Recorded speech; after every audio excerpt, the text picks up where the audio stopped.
Story 1. This happened many years ago. My grandparents and I were buying flowers at the garden store. The store is run by young people studying gardening. My grandfather had chosen a small rose bush to take to his grandmother's grave. There were people lined up at the checkout, so in order not to lengthen the line, I went to see other flowers while my grandparents were waiting. The cashier was right next to the front door, so a longer line would have blocked the door. Suddenly, a woman came to me and began talking. Entitled woman, where have you taken all the beautiful flowers? Me, what? Yes. At first, I thought she meant where we found the roses, so I said, roses are. She interrupted me. No, I'm tired of it. You always hide the best flowers in the back room so that you can sell them to relatives. I've earned equally beautiful flowers. Sorry, but I don't work here. They're for my mother's grave. They must be beautiful. At this point, I looked at my grandparents, but they didn't realize I needed help. My grandfather was talking to someone he knew and wasn't looking my way. The entitled woman grabbed my hand and said angrily, "Are you listening to me?" I myself was not even in junior high, so I had no idea how she imagined me to be about 4 years older. Confused, I said, "Well, my grandfather bought roses. They seem to be in good shape." "Where are they? Show me where they are." I walked to the roses while the woman was muttering to herself behind me. I stopped in front of the roses. "Here, I'll point to the roses." The woman began to complain about the look of the roses and demanded I bring a better-looking one. "I don't know if they have any more roses. You might want to ask the cashier or someone who works here." The woman did not listen to me but continued to ask questions. Finally, I picked up one of the roses and said to the woman, "This looks good. It has open flowers and a few buds, so it should bloom for a long time with proper care. This is what my grandfather bought." "Well, if you have no others, then I guess this is good. But you better come to the cash desk right away so I can plant this before dark. How much does this cost?" I started walking towards the cashier and outside doors where my grandparents were already waiting and said, "I don't know. Ask the cashier." The woman was just saying something when my grandfather called me. "Well, come on now. We should still go to the cemetery." Okay. I walked to my grandfather and heard the entitled woman rushing over to the cashier, passing the woman paying for her flowers to complain about how unprofessional I was. I stopped at the door to see when the salesman answered the woman, confused. "But she doesn't work here. After all, she doesn't look old enough to be one of the students. And besides, I just sold flowers to her family." Only now did the woman turn around and look at me properly. She turned completely red and started stuttering, but couldn't say anything, while I waved at her and ran after my grandparents. Story 2. This was a while back, before the global health crisis, when I worked at a pet retail chain as the lead dog trainer. Where I worked was a short walk to the grocery store, and I often would go there on my lunch break to grab something to eat. I got confused for an employee many times, but this one took the cake. It was a pretty nice summer day, and I was feeling great as I'd crushed it in dog training sales earlier that day, and the sun was shining. I was still wearing my gray athletic shirt with huge white letters on the front and back that said dog trainer, as well as having a large blue bait bag pouch for holding dog treats and other kit on my belt. I was kneeling, grabbing a box of plastic spoons when I heard Karen. "Hey, excuse me, look at me." I glanced over and looked away, as I was sure they meant someone else. Karen guffawed to her friends. "No wonder these people don't make a living wage. I can't believe how rude employees are these days. Hey you, look at me when I'm talking to you." I was taken aback by the gall of this woman. I stood up and turned around. "Karen, finally, you were in your own little world there, huh? Next time, you need to ask the customer if they want any assistance before they have to try to get your attention. It's very incredibly rude." She turned to the gaggle of Karens behind her for back pats and reassurance. "We need you to get us X brand of bread. And Y brand of ice cream. Oh, and show us where the chips are, we're in a hurry." Me? "I'm sorry, I actually don't work here, but," gesturing to an employee nearby, "they do and can probably help you." I started turning to walk away. Excuse me, you are right here, you should help. Stop trying to make other people do your job." Now find our stuff before we get your manager. Her friends started exchanging looks and definitely noticed my shirt. Me. Ma'am, I don't work here. I'm on my break, trying to grab a few things myself. I'm sorry, but I can't help you. Even if you're on break, you still need to help customers. That's your job. Her friends tried to gently get her attention, whispering that they didn't think the grocery store employed dog trainers. Karen completely ignored them and continued her tirade. I can't believe how disrespectful you are. You can't even do your job. I bet you didn't even graduate high school with this attitude. Lady, for the last time, I do not work here. If you try to read the 2 words on my shirt, you notice that it says I'm a dog trainer.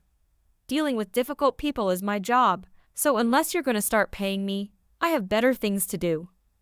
I walked away and overheard Karen's friends trying to calm her down and also holding back laughs because they tried to warn her. I finished grabbing my items and hightailed it back to work. Never saw that Karen again, and I am still waiting for another rude interaction so I can use the difficult people line again. Story 3. Some brief backstory.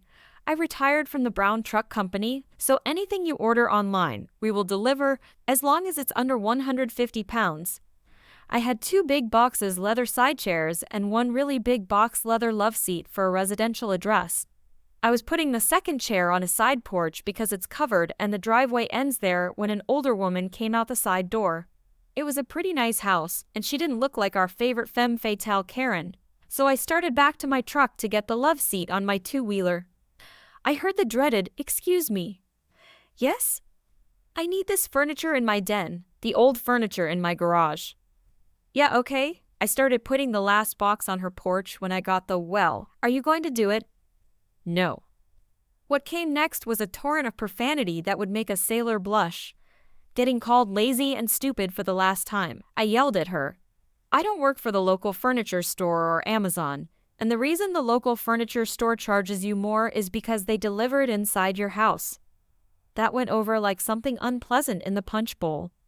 I pay your salary, and you will do what I say, or I will get you fired. That was the point where I went from yelling to deathly calm, looked her dead in the eye, and told her, I work for Brown Truck Company. They signed my check, not you, and I'm a Teamster, so good luck getting me fired. I loved the surprised face she made. As I was walking away, I turned back and told her, the camera on the back of my truck got everything on video and audio. Then gave her our favorite line, "Have a blessed day." That's Brown Truck Company driver code for go away. Story 4. Alright, so there is this computer store near my place that also does repairs, photocopies, and printouts. Basically, there are 3 computers which can be used by the customers to do their work.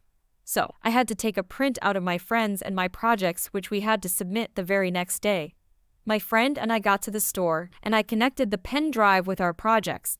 Just then, this entitled mother and her kid entered the store. They came and stood directly behind me watching. I thought they were waiting for us to finish as all other computers were in use as well.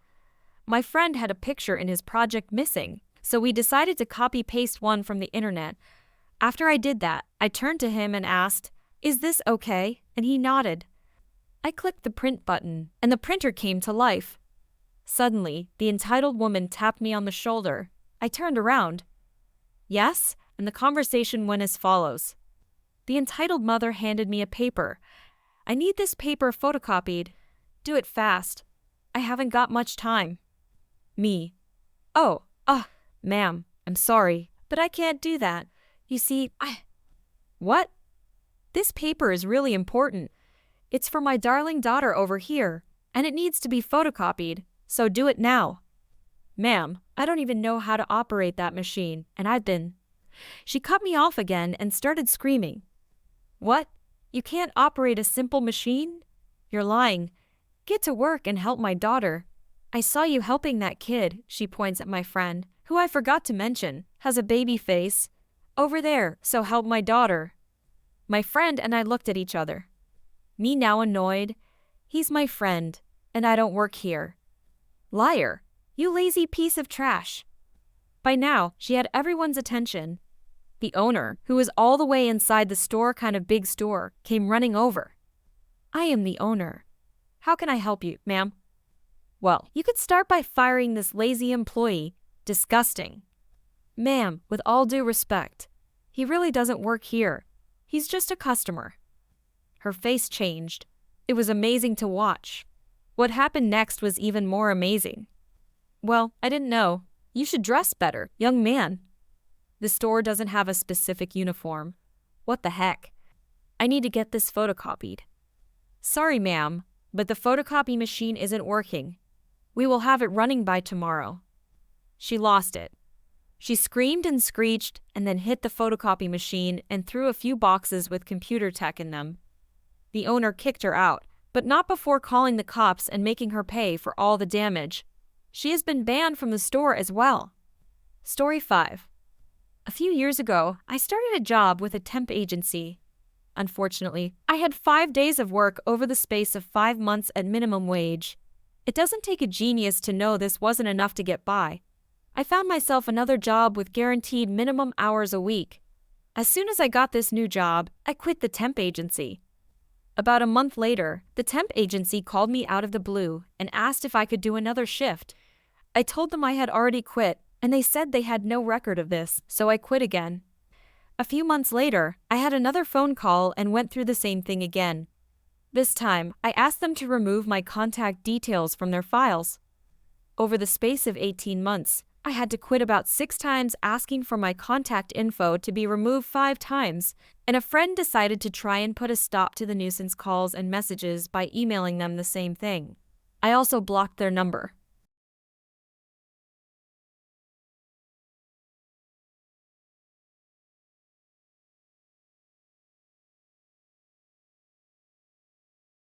Me. Hello? Temp agent. Hello, is this me? It is. To whom am I speaking? Oh, hi. I believe I spoke to you last time. Yes, it's always me you speak to. We have a few shifts available. Do you want to take any? As I told you last time, no, Interrupting me. Oh, may I ask why not? As I was about to say, I already quit. Really? When? Why? As I tell you every time you phone me, I quit over 2 years ago because I have another job. Can I speak to your superior? Sure, can I ask why? Because I want to tell them the same as what I have to tell you every time. Take me off your calling list. Temp agent gets her boss, and I explain the situation and tell him if I get one more call from them trying to get me to work for them, I'll take legal action as they have emails telling them I quit and to no longer contact me dating back 2 years. The boss asked if I knew anyone else who is interested in a job with them as a replacement. The first person who came to mind is well-knowledged when it comes to legal stuff surrounding things like this. I said, oh, I know someone. Oh wait, he'll quit too. You want his number to harass him? I know he won't tolerate it. I got another phone call a couple of days ago. They came out with something like, hello, sorry to bother you. We know you no longer work with us, but we're phoning all of our previous employees who no longer work with us because we have far more work than staff at the moment, and we're just trying to find as many more people as we can to work. We're truly sorry for having to ask this of you, but are you or anyone else you know able to work a few shifts for us? It'll just be temporary. As they were polite, I politely explained I am unable to take on any more work at the moment and don't know anyone either. I have since found empty timesheets from them on the table and torn up envelopes in the bin. Story 6. I was at a hair salon getting my hair dyed as the color was fading and growing out. I do funky colors and was then doing orange. So I was sitting in the chair with that big black cape thing with orange dyed hair in between foil pieces. My stylist was working on something in the back while I waited for the color to soak in. She was also the only one working at that time, so I was the only one in the main store. So this lady was waiting at the front counter around the corner from where I was at. She kept sighing and making noises. Eventually, she went around the corner and very loudly yelled hello at me. When I didn't pay attention, she came over and started yelling at me about how she had been waiting for a long time, and I was just sitting there doing nothing. She went on for about 5 minutes about how she needed my help and how selfish and lazy I was being. The stylist then came out and asked what she needed. The lady just huffed and bitterly told her that her coworker was refusing to help her. When the stylist told her that I was a customer, she yelled that I could have just said that to begin with, even though I told her that several times. She eventually left after yelling about how my stylist should have stopped in the middle of my hair and done hers, as I was just a lazy kid that didn't need their hair dyed, and she needed her hair styled for an important event. Story 7. I was about 18 or 19 years old and making my rounds at the local craft store, perusing the clearance end caps for treasures. I happened into the scrapbooking section alongside a sweet, but obviously overwhelmed woman in her 80s or 90s.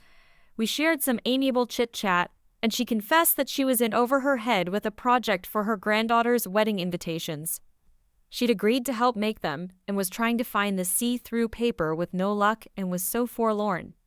Well, my crafty matriarchs raised me to be helpful and kind, so I suggested that she was probably looking for vellum and quickly showed her both rolls and flat sheets.